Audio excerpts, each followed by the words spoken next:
Each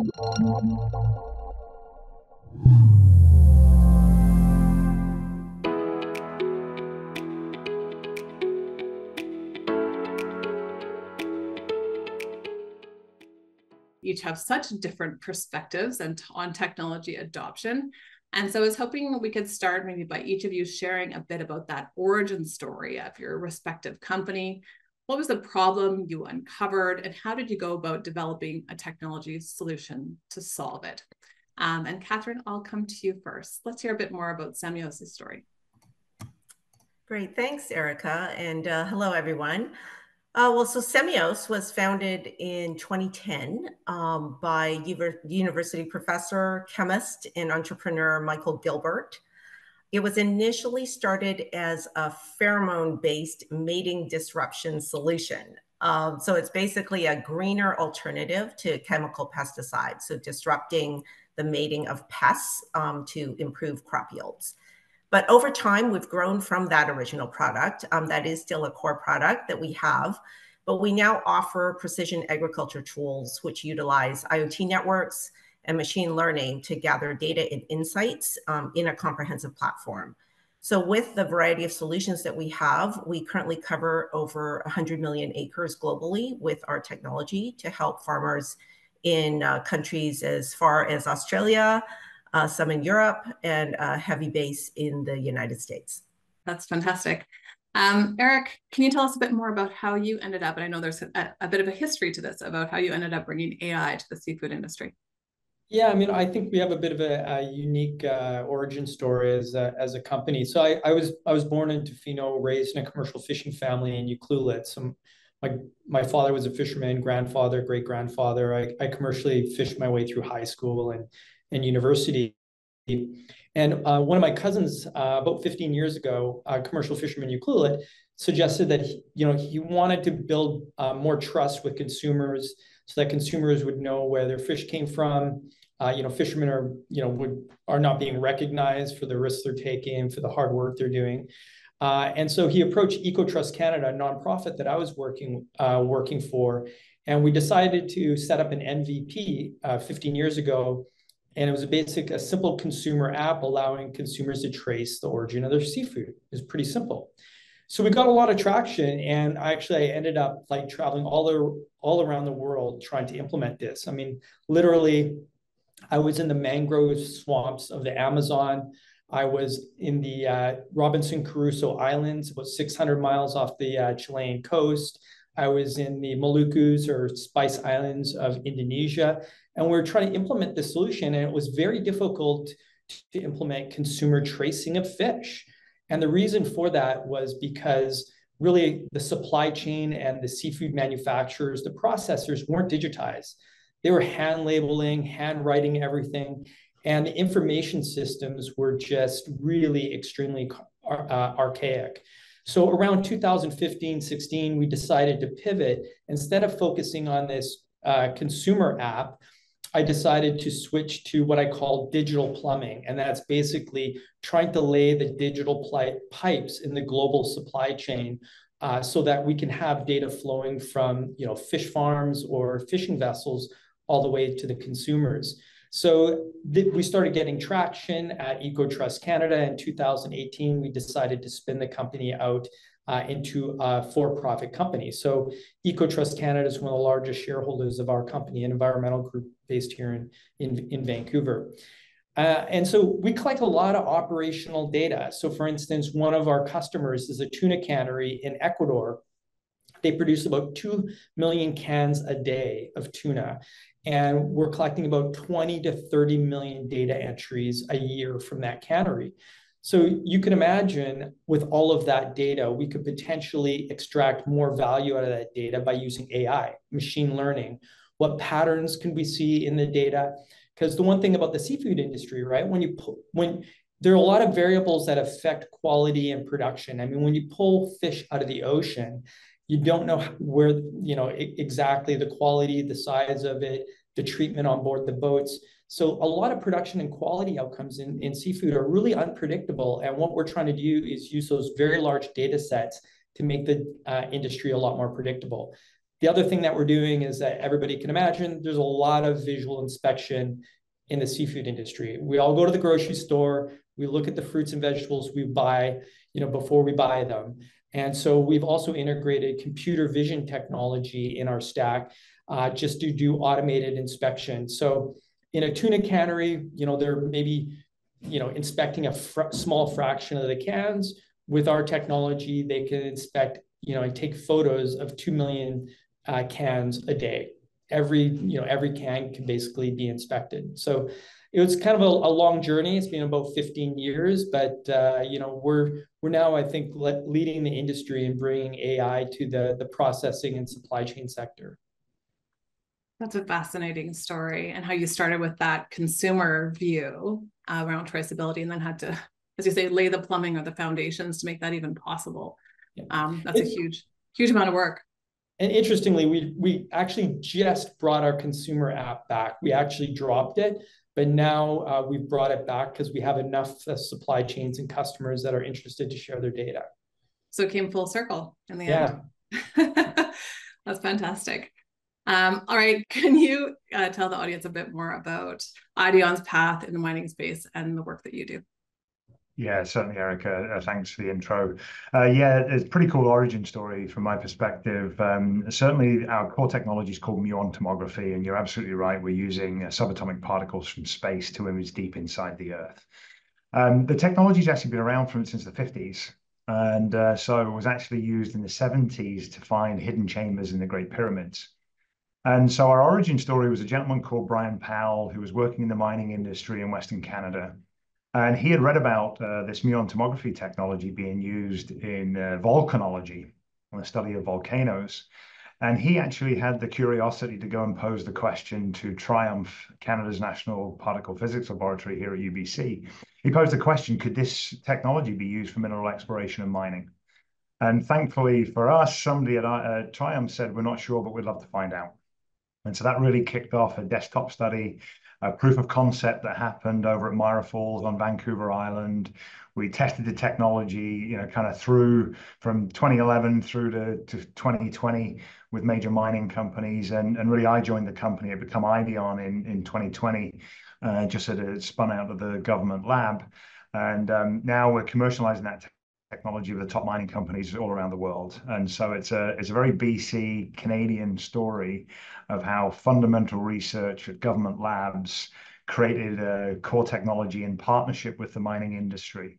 And that partnership with industry has been a kind of a thematic focus for us as a business. How do we continue to partner with that industry to solve the problems that they really care about?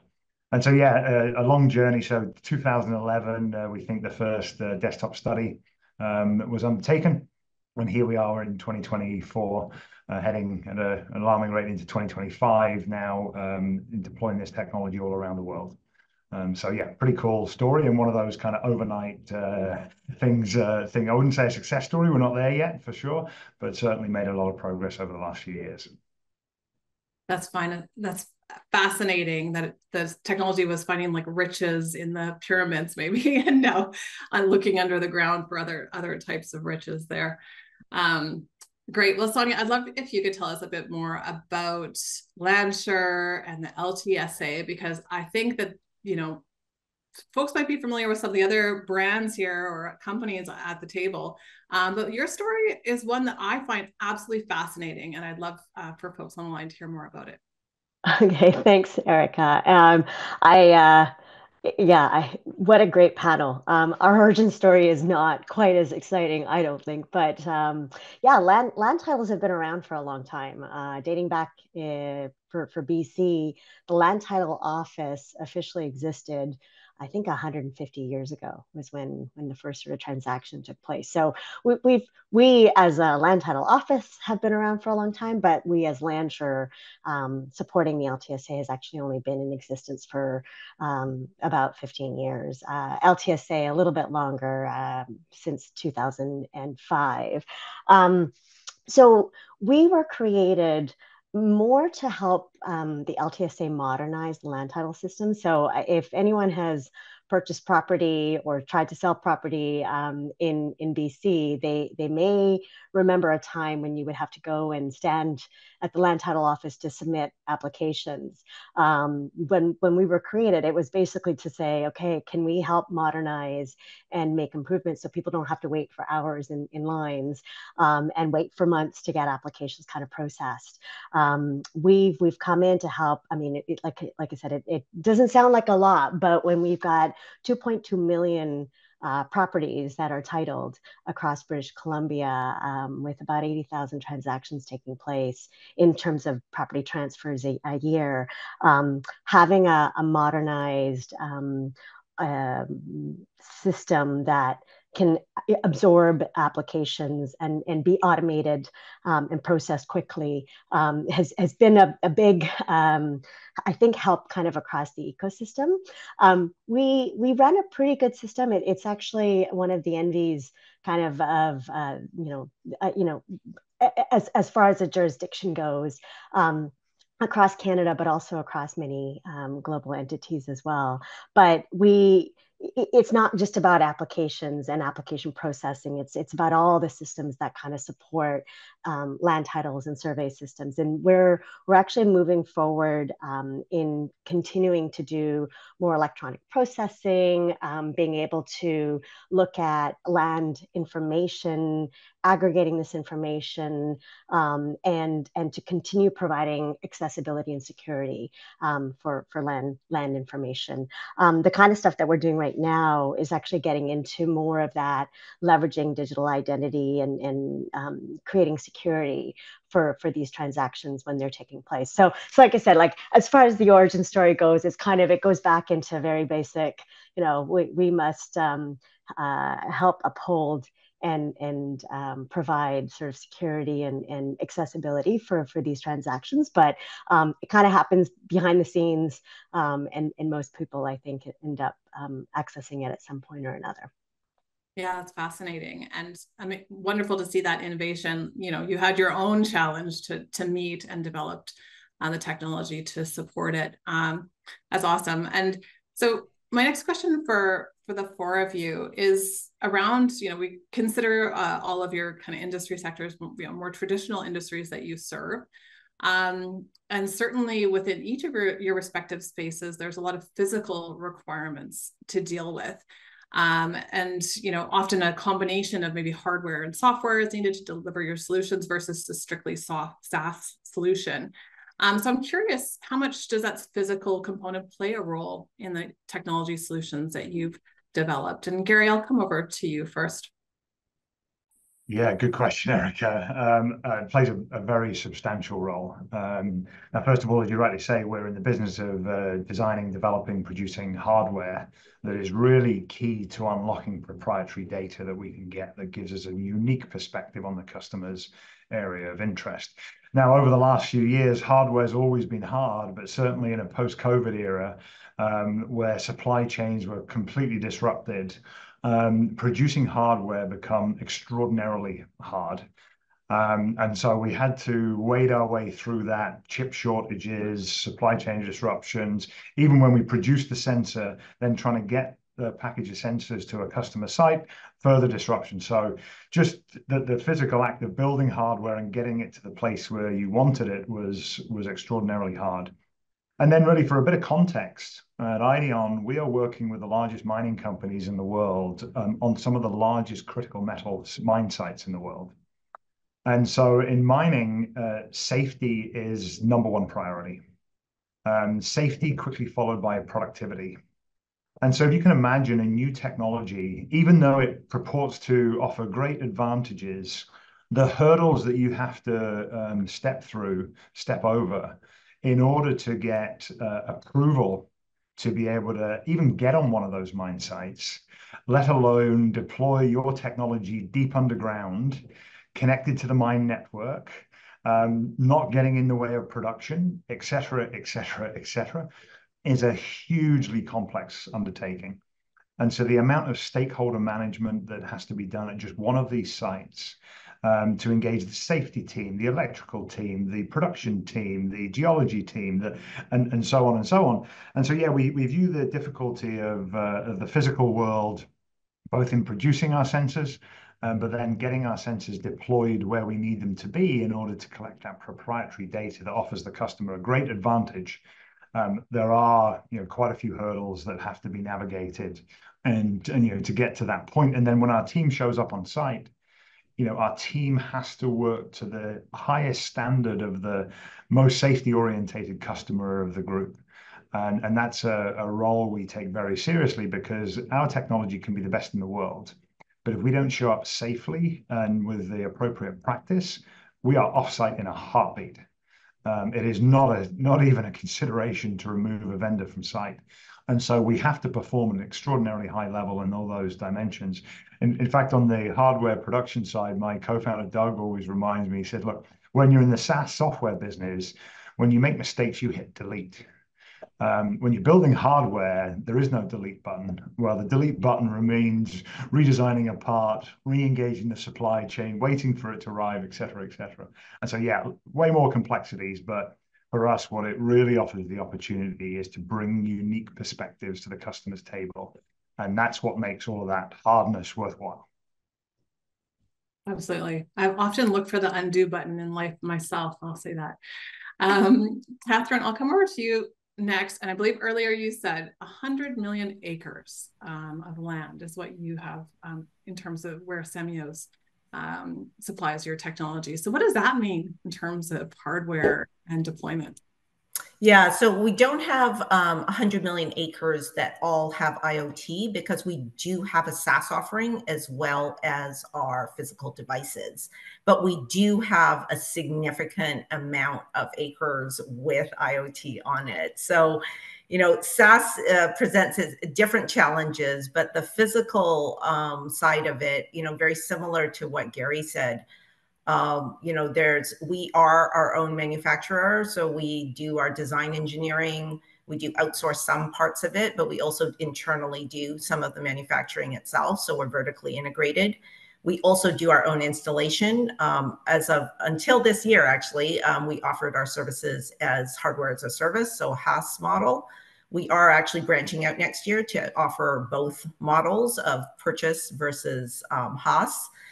But when you're doing your own manufacturing, when you're doing your own engineering, when you're doing your own installation, we have a lot of very, very specific components. So as you can imagine, we're not using a lot of common components. At the base level, there's certainly common components, but there's also things like the pheromones, which are very specific to a specific pest. So there's active ingredients, of which there's very limited suppliers around the world. So, even regardless of COVID, with the disruptions in the supply chain, something like pheromones has always been a challenge, and the lead times are 2 years for those active ingredients. So being able to store and preserve those ingredients to ensure that they're still viable when you need them 2 years later, that's a challenge in and of itself as well. And then some of the specific components that we have, some of that assembly needs to be done on site. So our field technicians are often in areas with limited connectivity. All of our IoT obviously relies on the ability to be able to send the data up so that it can get aggregated and go through the machine learning process. But, the actual installation of it, we have very specialized equipment that has been designed specifically to deal with remote regions, with areas that don't have set infrastructure already, and then having the ability to locally capture through our gateways, and then have the gateways be able to send the information with limited bandwidth in some cases. That engineering has been, fairly intensive, and certainly adds to the complexity of what we do and how we deliver those solutions. But, I think as with any of these industries that are dealing with the physical, it's really being able to have instrumentation that is hardened, that can survive any weather condition, and that can, require less maintenance, because those areas are fairly remote and expensive to go out to do that maintenance. So all of our tooling really has a lot of monitoring built into it as well, so that we can monitor from afar and try to troubleshoot without actually making extra trips to those sites. So, very, I think, similar challenges for any industry that is dealing with the elements. But, I think that manufacturing stream of our business certainly adds some of that complexity as well. That's fascinating. Thank you. Eric, I'll come over to you next. I remember earlier you were talking about the computer vision inspection. So obviously there's the physical component that you have to that, but tell us a bit more about how it impacts ThisFish. Yeah, I mean, there's obviously, I think there's a lot of physical equipment in all the traditional industries, in forestry, fishing, mining, agriculture. So it's no different in the seafood industry. I would say we are a pure SaaS play. There is a lot of fit, but at the same time, we have to monitor a lot of hardware, in the factories, on the docks. They're moving around fish totes. We have to track the totes. There's a lot of automated equipment produced by big machinery companies for fish filleting or packing fish into cans and that sort of thing. So our strategy has been to, where we can, actually integrate into that machinery if it's actually pulling off data. So we just integrate with off-the-shelf hardware, such as weigh scales, label printers, scanners, this sort of thing, and then do custom integrations if we have to into other hardware. The other thing I would say is, because we're very operational and very in the field and on the shop floor, we've had to focus a lot on the user experience and ensure that workers who often are working very quickly or working in very wet environments, that the software is pretty intuitive and simple to use. So we focused a lot on sort of the physical interaction of the worker with typically a tablet computer out on the shop floor or out on a dock. So we've done a lot of work there. But as Gary said, hardware is hard. And so because seafood is global, we've tried to stay out of the hardware game and as much as possible, make our technology hardware agnostic. So regardless of whether you're in, Chile or Indonesia or Canada, you can get access to, Zebra or Honeywell or, the big hardware players that are producing hardware. We can integrate in with all of it. Thank you, Eric. Sonia, of course, you're managing land, which is very physical, but also land titles, which I think traditionally have been also physical. Can you tell us a bit more about how that component comes into play for you? Yeah. As I mentioned before, 150 years of physical documentation, both from the land title side, but also the survey system side. So we have historical archives that have documented and maintained everything. And we're actually in the process of trying to digitize those things. But yeah, you could come to our vaults and take a look, and we've got maps that go back to the mid 1800s. And we've relied on, obviously, some of the technology bits that folks have mentioned. We don't necessarily go do the surveys ourselves, but surveyors across BC, every time they complete a survey, they submit to the LTSA, and we manage and we maintain that on behalf of the province. Land title records is not much different, right? Like, there's books that go back, to the beginning of those first purchases, and you can see sort of the journey of that piece of dirt. We often joke, we say, we're the organization that cares about the dirt through all of its life cycle, from that, the surveying to the actual development to the when it transfers to someone, through all of the different stages. Again, to be able to do any of that and track all of it, it has required various systems, both technology wise, but also hardware systems to consume that information and make it accessible. Thank you. And of course, selling into those traditional industries, I imagine you've had, some customers that are very excited at the prospect of the new technology and their benefits, while You'd probably run into some roadblocks. Earlier in the poll, we heard from our audience that 51% said budget management and managing ROI would be a challenge, and then also stakeholder buy-in, which ties back to what Gary was saying earlier. Maybe I'd come across to each of you and you could tell me about your experience and how you maybe been able to convert some of those skeptical customers. And if you want to comment on your surprise or lack thereof of the poll results, happy to hear it as well. Catherine, what's your experience been like selling into the agriculture space? Yeah, on the poll, I mean, I'm not surprised by the results. I think that is the reality. At the end of the day, all of the solutions that anyone is providing really has to assist with an ROI conversation. Otherwise, there is no real value. For us, in agriculture, at the end of the day, our value proposition is that farmers lack real-time accurate data for managing the environmental factors that affect their crops. And so, where we're using technology, the AI and machine learning built into our platform can collect and analyze far more data than a human could, and provide very, very specific real-time recommendations, or actually trigger the solution for the farmer in order to really see the end result of either improving yields, saving money on resources like water, and reducing the environmental impacts from things like pesticide use. So our products aren't here to replace pesticide use, but using some of our preventative products may reduce the number of sprays that are required in order to be able to maintain those yields.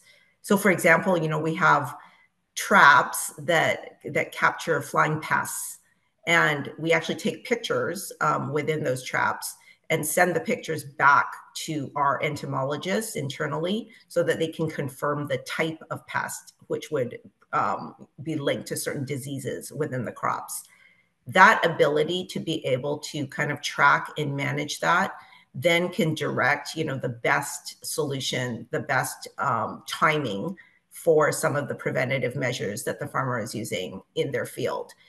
That type of work, you could do it manually, but it's very, very labor intensive. And so to be able to cover the size, we're talking about large farms, not so much the smaller ones, but in the larger farms, it would take an incredible amount of labor for them to be able to walk up and down and monitor that and measure that. And everybody needs to be an entomologist. So this is a way for them to be able to take advantage of that expertise, and also the expertise of being able to do that trend analysis. We can compare fields within the farmer's own fields, or compare to neighboring fields where we also have data to say that, it looks like, south of you, this is happening. The weather patterns are predicting that it's going to come to you in, 12 hours. And so something can be done about that. So it's that ability to be able to give them information, to be able to make decisions that actually impact their bottom line. That's fascinating. Thank you. Sonia, what's your experience been? Is it easy or hard to get folks to adopt technology in your space? Both would be the answer. We deal with, well, we're a public body, right? So our customers are kind of all across the gamut. We obviously deal with the public, actual homeowners and buyers, but most of our stakeholders, partners, customers are actual professionals in the ecosystem, in the real property market. So change is hard, right? Like, and anytime you're advocating for change and making changes, we have to go through series of consultation and making sure that we're trying to hear what our customers are saying, what the professionals specifically are trying to grapple with. But we're also trying to make sure that we're helping with the innovation, solve problems and pain points. So in our space, again, depending on kind of the customer viewpoint that we take on, whether it's the real estate professionals or the lawyers that are helping transact on actual purchases, or potentially the government. The government is the BC province is, for example, a stakeholder and a partner of ours. We have found change was sometimes required because it needed to happen to either speed up activity or to help with decision making. So oftentimes we have support, but actually going through the changes themselves would take time.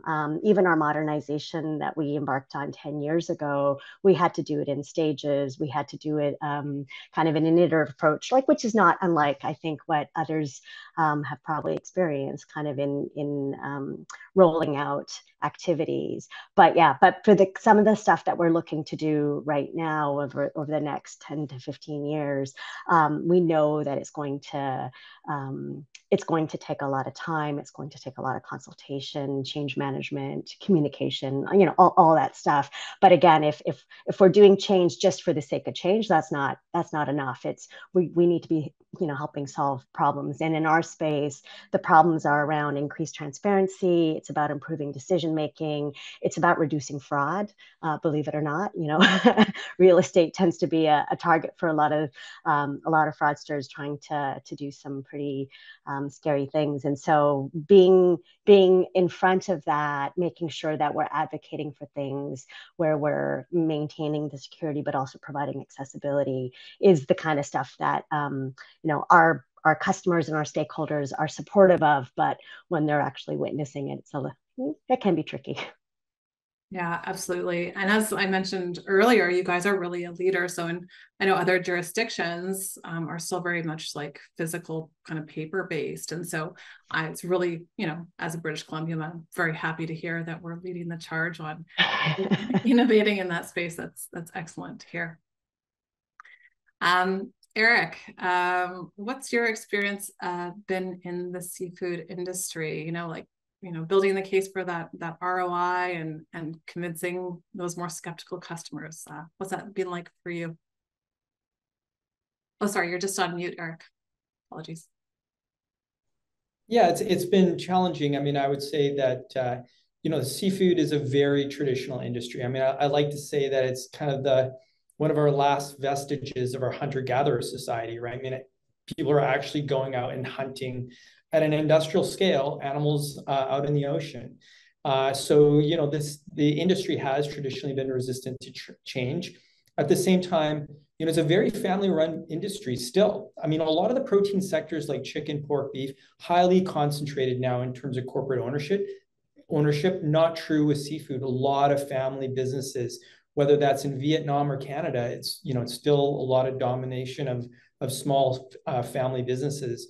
So for us, the first barrier is trust in a traditional industry. So I've got about 5 or 10 minutes in an initial sales call to establish that I know what I'm talking about. I'm from the industry. I speak your language. So, there's a cultural understanding there. Once I've kind of, gotten past that barrier, the next one is our workers would never use the software. And so, with the early case studies, we've produced a lot of videos and so then we just show a video. Well, look at all these factories. Look at all the workers typing into these tablet computers. It's not as complicated as you think. And then once I get beyond that, then it's really talking about kind of the ROI, right? And focused on what is going to be the actual value. So that's sort of been the hierarchy, right? Establish trust, get social validation, and then really kind of focus on the ROI.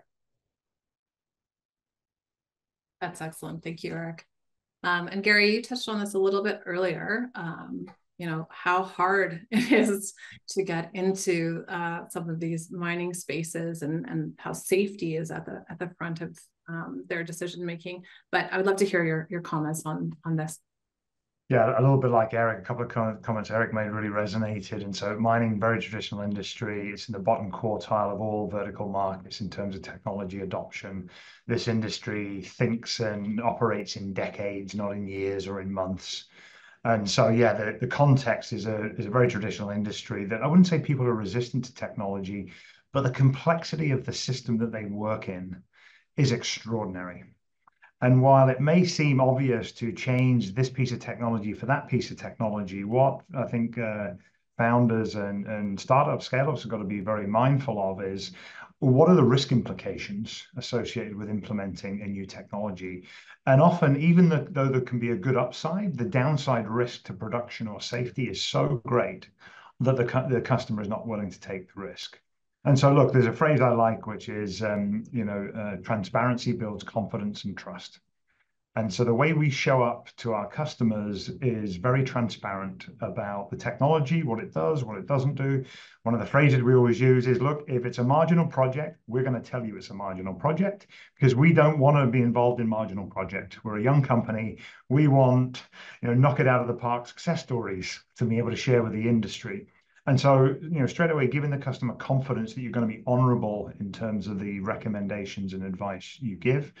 But in every single scenario, we always focus on convincing the technical audience first.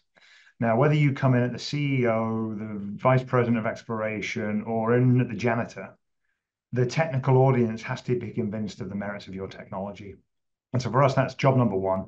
You're going to have to get that done at some point, so get it done early and get the technical community as advocates for the technology. Then what we tend to get into is, I call it trial purgatory, where you have to prove it, and prove it again in order to build the confidence from a wide group of stakeholders. But as you do that, you manage a broader group of stakeholders. Of course, it then becomes not just does the technology work, but what value does the technology bring to the business? And those are really some of the steps that we always focus on working through. But that willingness to be transparent, even when things are going sideways, even on the worst day for your company, when things have gone so spectacularly wrong, being transparent and open with the customer about what's happened and what you're going to do about it. Those are the days that you build confidence and trust. Because if they know you're going to show up in that way when it's really hard to, they know you're going to show up in good times in a similar vein. So, through the ups and downs, be transparent, be open, have integrity, and the customer ultimately, respects that and rewards you for that over time. Excellent, thank you. Now, I know AI has been a big topic of conversation over the last year. Such a real explosion of AI in our ecosystem and throughout the world. So I'm curious, because I know many of you have AI embedded in your solutions and have long before it became very popular. And I'm curious about your customers, if you have kind of traditional customers who are already skeptical or maybe challenged. Does AI pose more challenges? Are they more or less interested in those AI solutions? And obviously, what benefits also are you guys just seeing that AI enablement provide in your industry? So we are kind of running just a time check, a little bit short on time. So maybe keep these answers a little bit short if you guys don't mind, and then we might be able to get through a couple more before we wrap up. So Catherine, tell us a little bit about AI in your space. Yeah, I mean, I think as with most here, AI has always been a core part of our technology.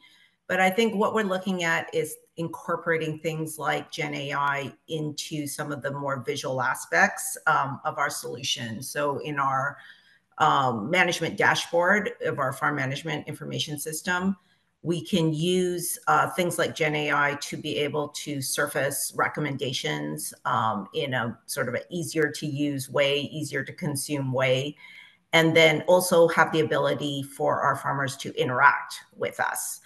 I think it's one of those where any company that is a data company, we are essentially a data company, even though we are very product driven.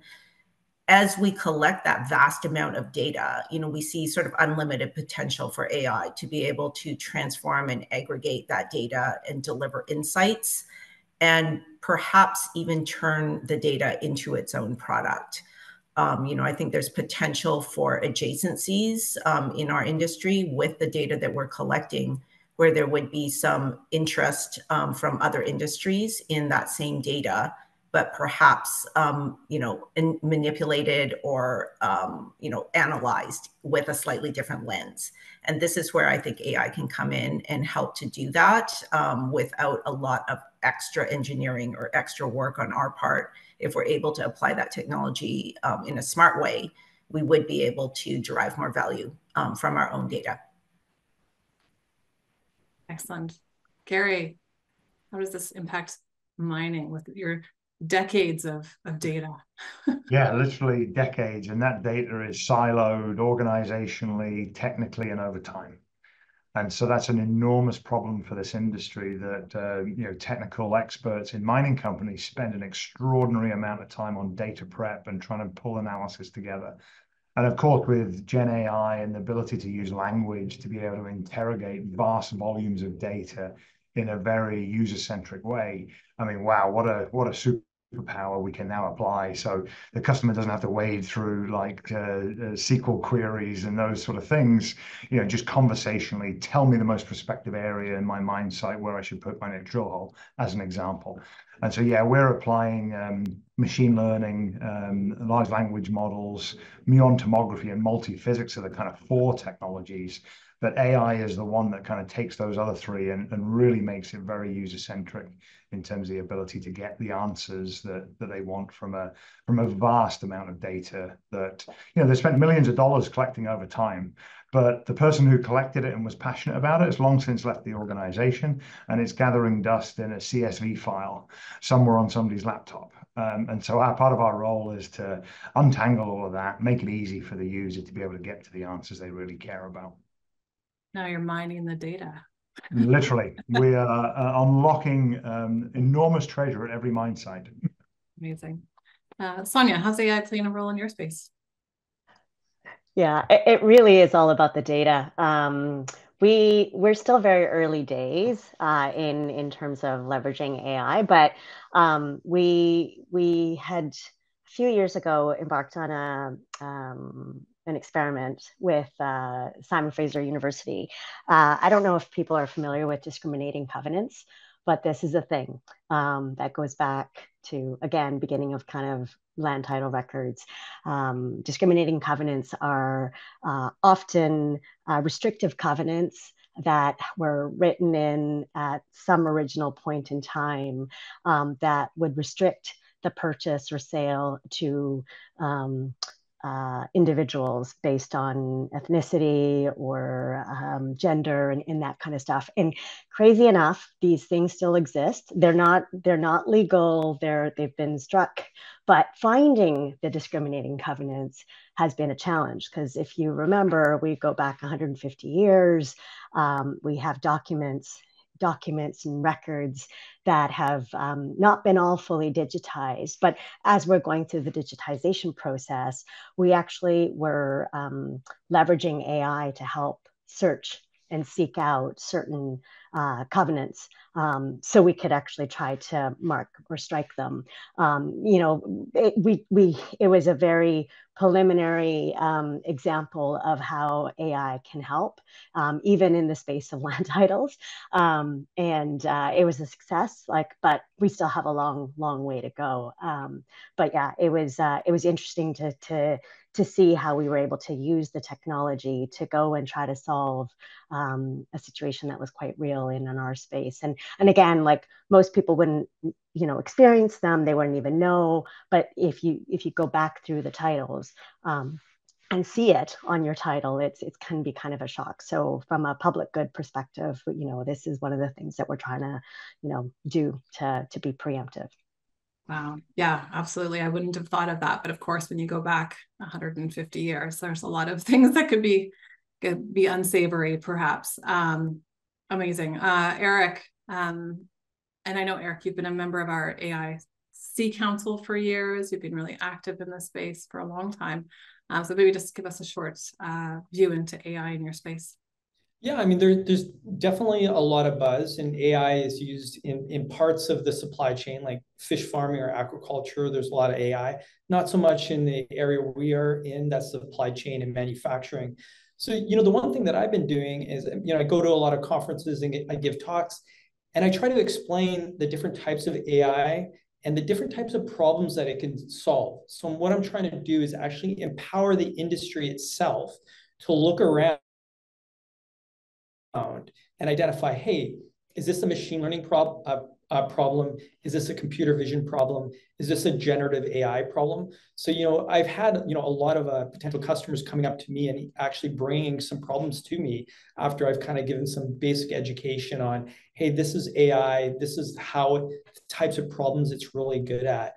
So, a lot of work that I've been doing is just kind of educating the industry about what AI is and the kind of problems that can be solved. Thanks, Eric. Just looking at the time, and I know we had a couple of questions in the chat. Thanks to some of the panelists for already answering them. We had one question which was around, does anyone have strong views on the dilemma between chasing minnows or whales? And I know Eric responded, I think I really like this part of your answer where you said, minnows generate immediate revenue, shorter sales. However, whales generate credibility and signal the market that you are the industry standard.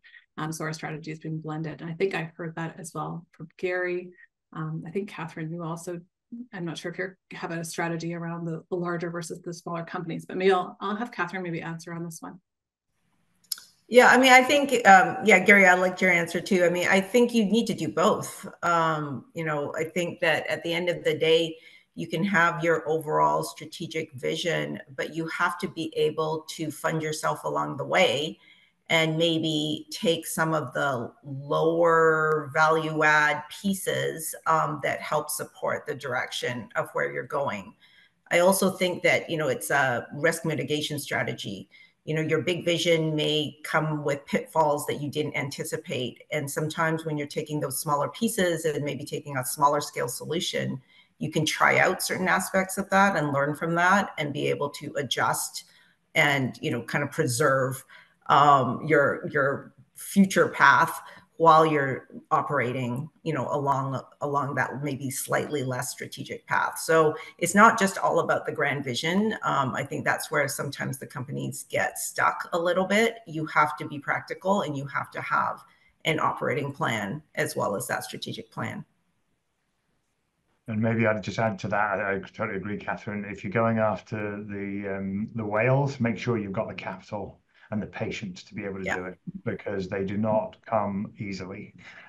So there's pitfalls in all of these different approaches, but underlying cash availability while you patiently work your way through those larger organizations would be key.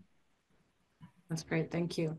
And I know we have one last question in the chat. I'm going to try and roll it into my last question slightly, which is around how to differentiate yourself to your customers. And so I wanted to ask you, for our startups on the line who are just maybe starting out, maybe they just started to develop a solution and they're looking at industrial, more of a traditional space. Kind of what advice would you share with them? And if you are able to put a spin on how to differentiate themselves to their customers to answer our question in the chat, that would be great. And I'll come to you, Eric, first on that one. Yeah, I mean, the big differentiator for us, I think, is when I look at the global supply chain for seafood, and I see where the new tech players are operating. There's a lot of new technology companies in aquaculture, some in fisheries, very little to none in mid-supply chain. So, I saw that as an opportunity in this space. And as I grow our company, I'm not going to push into fish farming or even on the board fish monitoring like fishing vessels. There are a lot of companies. So, I'm staying pretty focused on the mid-supply chain. So I think focus is definitely important. There's an interesting balance when you're a technology provider in a traditional industry. You kind of have to lead the industry in a way, right? And so we use what's called the challenger sales model. You can kind of look it up online. And it's really about establishing that you're the expertise. And we build a lot of content marketing to establish that we know what we're talking about. And we're, the knowledgeable expert in the industry around AI and digitization in the mid-supply chain. That's awesome. Thank you. We'll come around quickly to Gary next. Yeah, I agree with Eric's comments. The customer can help you understand the problem in real granular detail. Because they understand the problem does not mean they understand how to solve it. And actually, there's can't see the wood for the trees when you're so close to a problem every single day. And actually, that's part of the value add we bring to the table is deep listening, curiosity, understand the problem, but then use all of our expertise to be able to see here's a way you could solve that problem. And because of the underlying credibility and trust, hopefully we've built over time, when you table those recommendations, I think it comes and it's heard from a perspective of somebody who has done the hard yards to understand the problem, not just some wise ass who thinks they know the industry better than people who've been working in it for decades. And so credibility, trust, being respectful in terms of the way you talk about the industry, not being the biggest critique, but pointing out the areas where there's opportunity for improvement. Excellent. Excellent advice. Thank you. Sonia. Yeah, I agree with everything that's been said so far, right? Like it's, if you're going to be a pioneer and you're going to sort of stand out in your industry, you've got to go solve the problems that haven't been solved. And again, like with technology, it's made it easier for a lot of folks to kind of get out there and not mimic necessarily, but there are a lot of players that look similar in sort of tech solution spaces, and being a differentiator where you've gone and identified and found that focus of, here's the problem that I'm looking to solve. Again, like, listening to the customers, but you've got to be the expert, right? So make sure and this goes back to what Gary was saying around the credibility piece, right? Like, your stuff. So go for it and really narrow in on the play that you can activate for your organization. And that will set you apart from the others that are out there. And again, ideally, like, you're staying ahead of the curve, you're understanding the space, you're understanding your customers, and you're providing solutions that end up being like no-brainers in some ways, right? It seems really easy, but it's hard. And that's the part that, you've got to continue sort of persevering and moving forward. But just, knowing your stuff and knowing your customers, those two things are incredibly important. Thank you. And Catherine, I'll give the last word to you. Yeah, I mean, I think the only thing I would add to that is, like, in our industry, there's a lot of small niche players, so tons and tons of providers. And, we started as that too, with like one niche solution.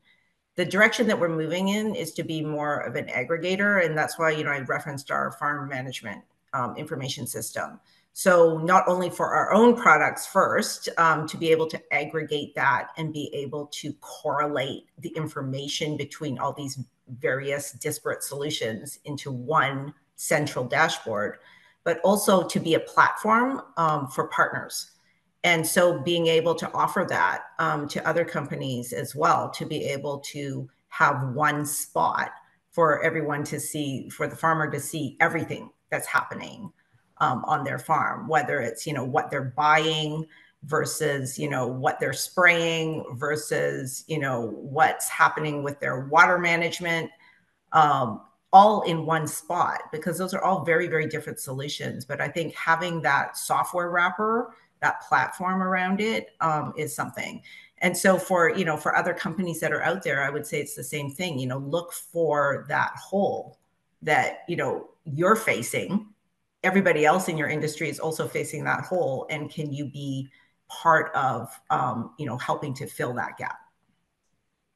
Excellent. Well, such inspirational stories and fantastic advice from our panelists. Thank you so much.